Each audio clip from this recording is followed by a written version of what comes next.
Hello guys, welcome back again to my channel Charts Food Bridge. বর্ষাকালে ইলিশ মাছ তো খেতেই হবে বন্ধুরা।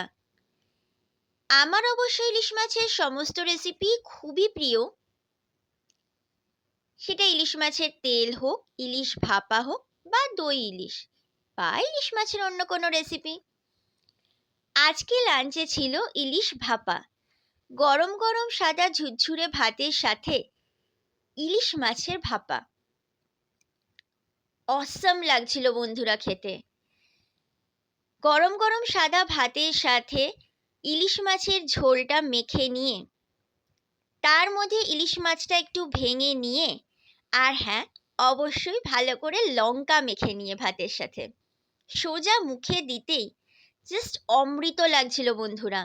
কি আর বলবো তোমাদের কার কার ইলিশ মাছের ভাপা খেতে ভালো লাগে আমাকে কিন্তু কমেন্ট করে অবশ্যই জানিও বন্ধুরা।